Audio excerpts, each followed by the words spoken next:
Hyuk-joon says Hanju is his top pick, so why can't he stop checking in on the woman he supposedly moved on from? This season has turned into a real dating psychology case study: mismatched pace, selective ambiguity, and attachment patterns nobody names out loud. Stick around because by the end, I'm breaking down who this show is actually building toward as its final couple. Subscribe before we get into it. Hyuk-joon, Hyeonseo, and Hanju, attention isn't commitment. I'll be honest, this one makes my blood pressure rise a little. Hyuk-joon only just discovered he's desirable, and it shows he's leaning into whoever's giving him the most attention instead of actually choosing. He got upset that a gift from Jung-eun arrived at the same time as one for Jin-woo, despite having gone cold on Hyeonseo beforehand. He told her he had expectations of her while barely engaging with her directly, and when asked why he went on so many dates, he framed it as doing the other women a favor, not wanting to deny them a chance. Come on, that's the tell. When someone frames their own inconsistency as generosity, they haven't taken ownership of what they actually want.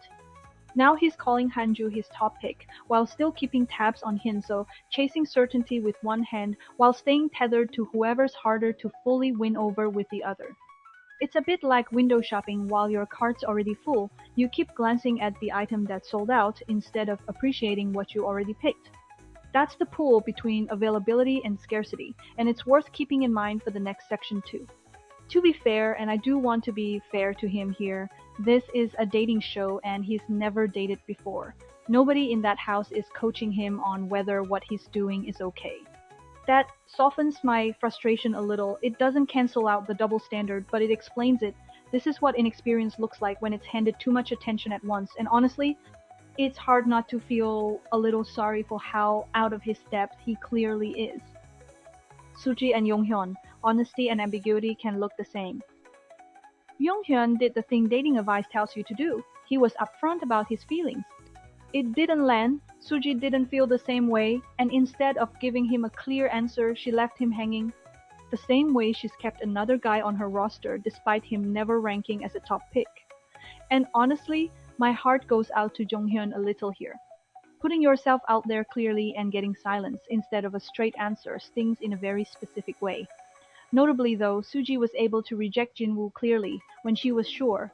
So the ambiguity is selective. It shows up specifically with the people she hasn't made up her mind about, including Hyuk-joon, the hardest person in the house to pin down. Same dynamic as the previous section, uncertainty holds attention longer than clarity does. I'll give her this. She's reportedly told each guy exactly where she stands emotionally, whether that's real interest, uncertainty, or nothing, which is more honest than Hyuk-joon justifying himself after the fact.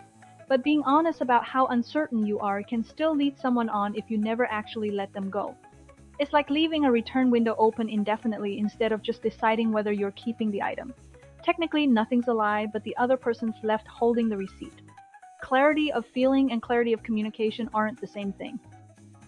Soohyun and Taehoon, a pace mismatch, not a rejection. This one's different, less chaos, more relatable, and honestly, it's the one that gets me a little emotional. Taehoon gave Soohyun enough signals that assuming he reciprocated wasn't a misread on her part, and I genuinely feel for her here. She did nothing wrong, she just showed up as herself. What actually happened looks like a mismatch in pace. She's naturally chatty and feels silence, especially since this is all new to her too, and Taehoon seems to have interpreted that warmth as her moving too fast.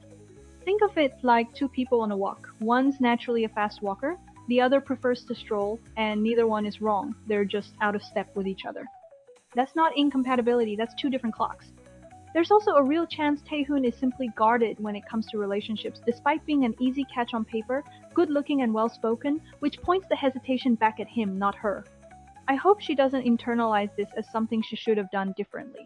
Attention's already shifted towards Sung-young instead, and honestly, that tracks. I'm quietly rooting for that one. When two people who both seem interested still don't connect, the real question isn't was there interest, it's whose pace won out. Predicting the final couples. Honestly, Hyuk-joon's whole arc is giving me major Gwon-hee from Singles Inferno Season 3 Deja Vu. Same setup. A guy who suddenly becomes the most popular person in the house, ends up juggling multiple women, looks completely indecisive for most of the season, and Gwon-hee had 3 women pursuing him and still couldn't make up his mind until the very last night. But when it actually came down to it, he didn't pick the newest or most exciting connection. He went back to Hyeonseo, the woman he'd bonded with from day one, the one who stayed loyal through all his back and forth. If Hyuk-joon's story follows that same pattern, the Hanju is my top pick line means a lot less than it sounds. The finale twist would be him circling back to Hyeonseo, the original connection, the same way Gwon-hee circled back to Hyesun after all that indecision. Hyuk-joon's ending is murkier than his own Hanju is my top pick line suggests. With only a couple of days left and very few other connections built, Hyeonseo could still circle back to him simply because the alternative is choosing no one. And Suji may end up all in on him by the finale too, which, if that happens, sets up the real tension. 2 women who never fully let go of him, waiting to see who he actually chooses. If that's how it plays out, the finale isn't really about romance. It's about who was willing to wait the longest for someone who never fully committed to anyone. Soohyun and Jung-hyun are the safest bet. This pairing was teased in the preview for the next episode, and it fits the fast talker, slow talker contrast the show clearly wants to set up. Final thoughts. So here's where I land. Hyuk-joon's top pick comment probably isn't as final as it sounds. Suji's honesty and her ambiguity are 2 sides of the same coin, and Soohyun may have already found a better match than the one that didn't work out. Do you think Hyeonseo or Suji ends up with Hyuk-joon, or does he end up alone after stringing them both along?